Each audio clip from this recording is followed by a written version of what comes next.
what are you hoping to see from the national coach? Like, what does he really need to focus on when he first comes in?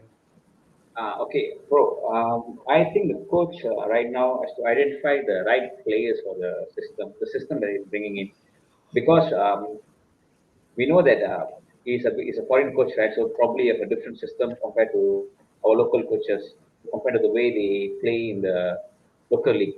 So he needs to identify the players that suits his kind of system.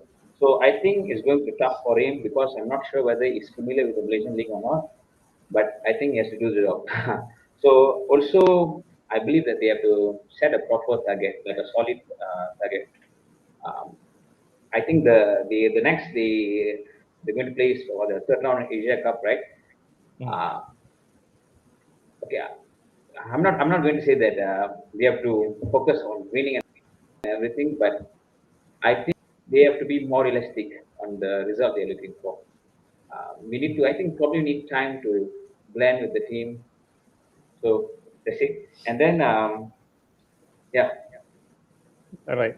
Avi, same question, kind of, but I mean, a slightly different angle, because when a coach comes in, he's going to have very different challenges depending on the team, depending on the circumstances, depending on the time he comes in, where the team is at the moment. So, what do you think are the challenges he really needs to focus on? When he comes to Malaysia, he will be watching the Charity Shield and also the first match week. First, I think the first two match weeks of the Super League and Premier League, and then he will decide on his squad for the qualifiers. And before the qualifiers, they will be playing some friendly games. So that is one thing that he needs to deal with, and see. I would love to see how he does that scouting system, what Mm. kind of player attracts him, and so on during the call up. But the most important thing is he needs to understand the Malaysian football ecosystem, top to bottom, not just Right. at a high level. He needs to Mm. communicate with everyone. yeah, Because if you come and say that, I want to do it this way, I want to do it that way without even consulting with others, then I'm sorry, things are not going to work at all. So that is one thing that he really needs to focus on. And and like I mentioned just now, I want to see his data and high performance expertise because he's bringing along an analyst with him. So I want to see how do they do their data and high performance. And Benny mentioned that style of play and all that. When you play, I mean, international football. I mean, I'm not a professional player, but based on my impression of the game, international football is not consistent. The DNA of football it changes all the time. When you play with a different side, you play a different formation, you play a different tactic. So I would love to see that part of him also. We can't just maintain one style of play to get things out. Even Mm. yeah, Vietnam also, they play defensive and then they can play good attacking football also. So they see which kind of opponent they are playing. That Right. is one example I can give you. So he needs to understand the dynamics of our players also. Because Malaysian footballers, we have myriads of characters, not Mm. just one single character. It's not like how it's in Asia, in South Korea or Japan. Because we know in Japan and South Korea, the players are highly disciplined.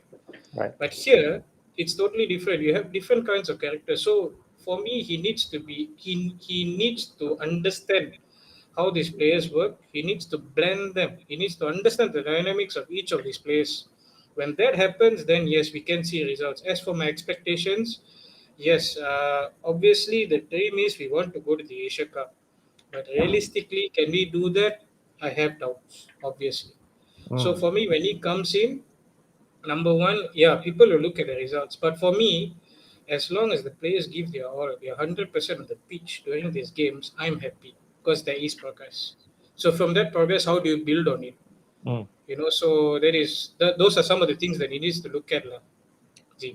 I mean, you mentioned giving 100%. A lot of that is like, that the dressing room kind of feel, and Exactly, yeah, exactly. whether you really buy into what he's selling, lah, so to Mm. speak. Because Uh, you have different kinds of players of different kinds of players. You have the JDTs, you have the Tengranus, you have the mm, Kedas.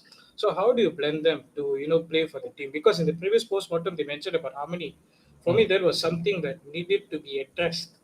So I hope the yeah, current call-up, something of that sort will not happen. So mm. that's how I see it, lah. I mean, Benny, like the morale is such a big, important part of a football team. I mean, you are probably the only one among us who has been in like a dressing room kind of thing when a new coach comes in. Although you try to put down very humbly your football career, it's still something better than either of us, lah. sorry to speak for Avi, but yeah. So when a new coach comes in, how does it feel like for a player? Are they going to be nervous? Are they going to be tense? What do you think? Okay, definitely they will feel tense and nervous, bro, because they are facing a new phase there. So, and then obviously they will try to adapt to his system, which is a bit, I think, would be a problem for all the players, because when a new coach came in, he'll bring his styles and everything. So it will be totally a new dimension for them. So they will try to adapt it. So it definitely they will feel tense. And then also, I think that the communication is the important key here, because I'm not sure whether obviously he can't speak Malay, right? So it's going Avi, to, can Pangan he? can Can speak, boleh? he can speak English. He yeah, can speak English, so that's not an issue. That's why they hired him also. All right. Uh, yeah. Actually, Hopefully, I just want to add one point here. Before yeah. before they zeroed in on Pangon, this one I got from my sources lah. We were close to signing Vietnam's coach Park Hang-seo.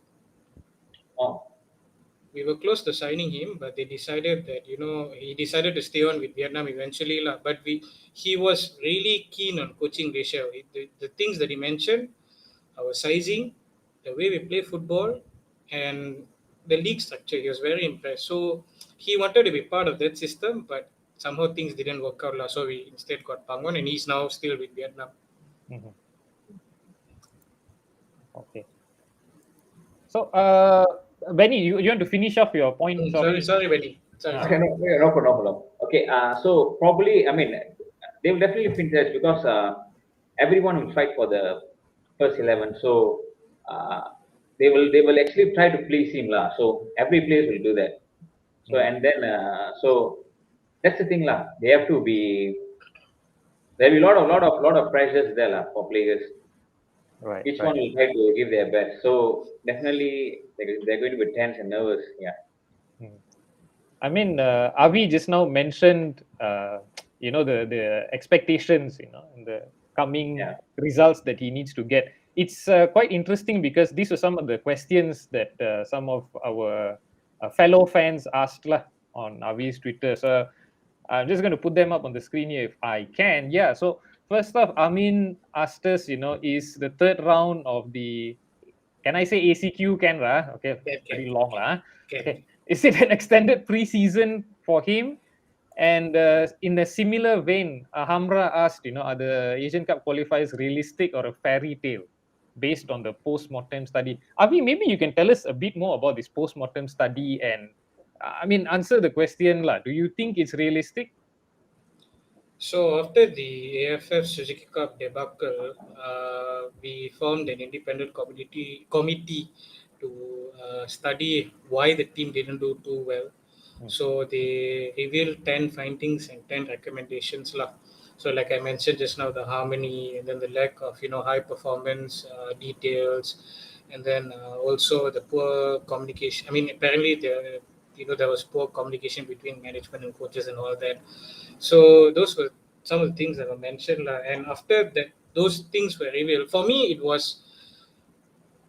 I felt like we already knew what happened. So to say it again, like it was a bit redundant, but they had to do their job lah. Okay, so if you're the first, should I answer the first question or the second question?